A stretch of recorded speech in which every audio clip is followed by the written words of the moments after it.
Left. You're with Julian on the round note and a belated review of Beau is Afraid from Ari Aster, a man that appeared on the A24 scene with arguably its apex film, Hereditary, one of the defining horror films in a decade defined by a lot of horror films, and particularly A24 ones. There can't be anything that beats Hereditary. The Toni Collette starring film was one of the films of the century so far. A masterpiece.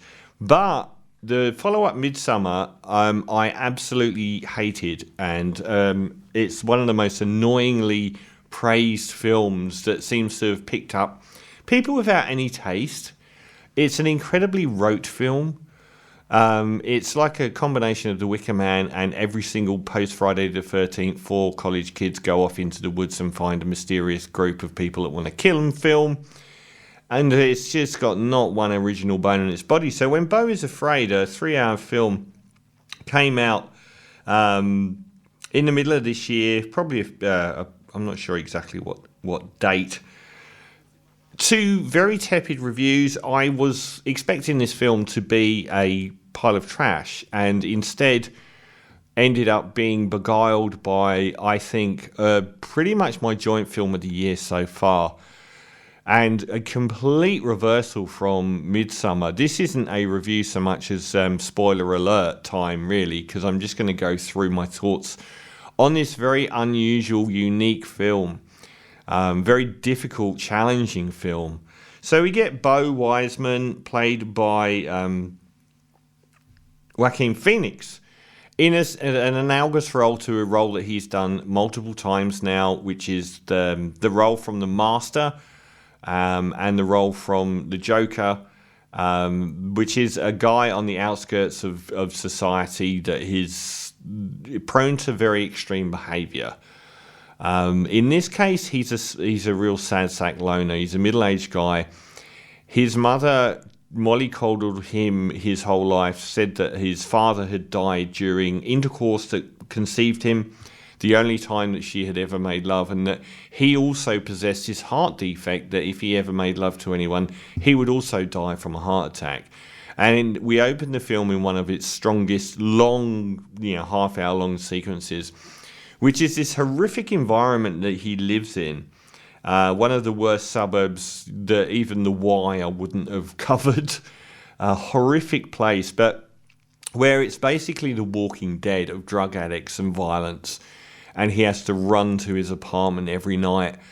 But it's also worth pointing out that a lot of this film is it's expressionistic. It's like the environment he lives in is he lives under constant fear of the worst possible things happening. And the environment he lives in seems to be a construct of his nightmare rather than a real place. And in that environment, he's going to see his mum after many years of avoiding her.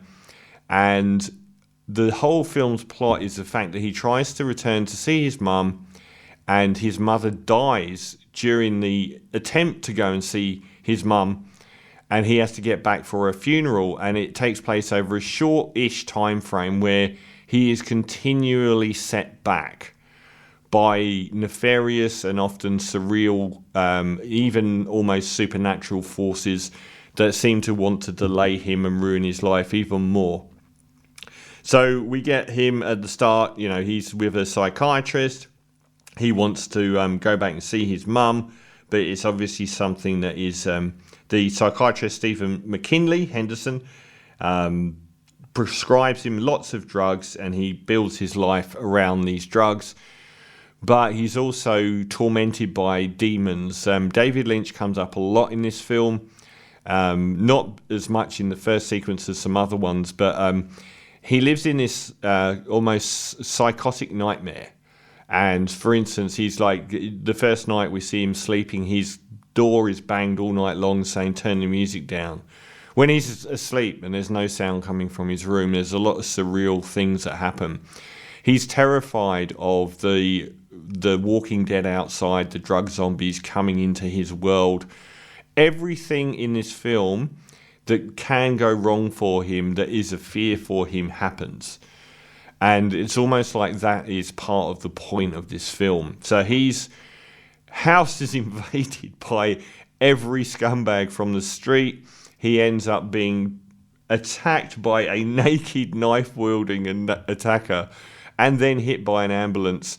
And then I thought one of the less successful of the many sequences in the film, he wakes up in this very middle-class home with a doctor, surgeon who is a husband and a wife who are looking after him. It's never sort of made clear in this most David Lynch part of the film, sort of, why haven't they taken him to hospital? It does become apparent late on in the film, but not everything marries up successfully as far as to motivations and so on.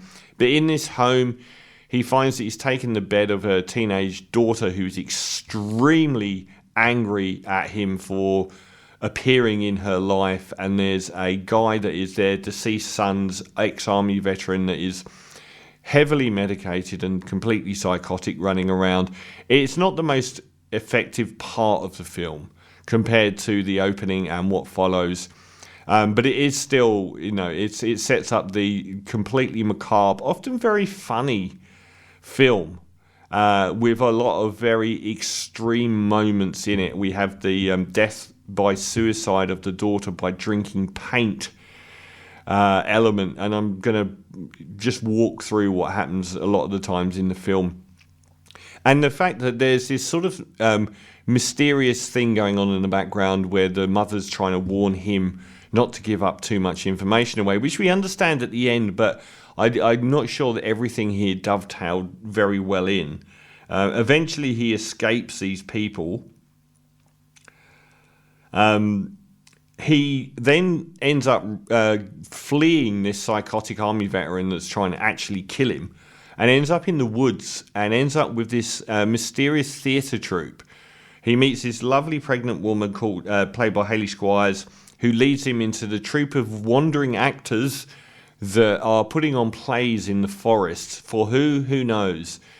And we get one of the most artistically successful sequences in the film, where there's a play on stage which is just absolutely beautiful and tells the story of his life and another person's life that are both analogous, causing a great deal of emotion over a very long period. And like most of these sequences stretch on for half an hour, and it's the most visually striking part of the entire film.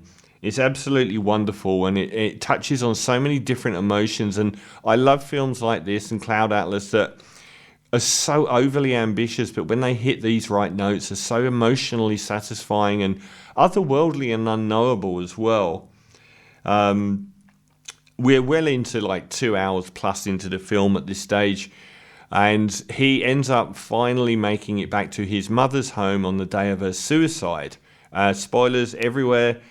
He meets his childhood love, who he was told not to go anywhere near at the time, and they two have sex, and he finds out that it's actually a lie. He was never going to die from having sex, but she does die in that moment. I thought that particular moment was overplayed because it didn't need to happen like it happened. She basically dies. I think it's Posey Parker is the actress. Yeah, Parker Posey, not Posey Parker.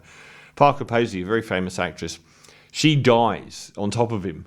And at that point, his dead mother appears. And then we understand that the story is his dead mother has actually been playing him along.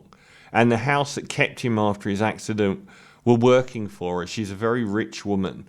And she's been keeping tabs on him by actually paying his psychiatrist, who isn't really his psychiatrist. He's more of a private detective working for her. So he's been hearing him slag her off for years.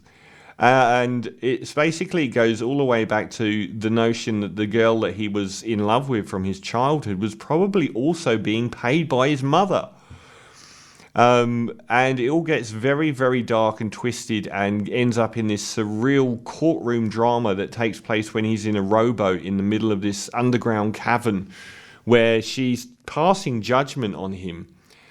This is not a film for everyone, but I found so much here that I found fascinating absolutely wonderful to watch. For me, is incredibly long. It's I think it's approaching 3 hours.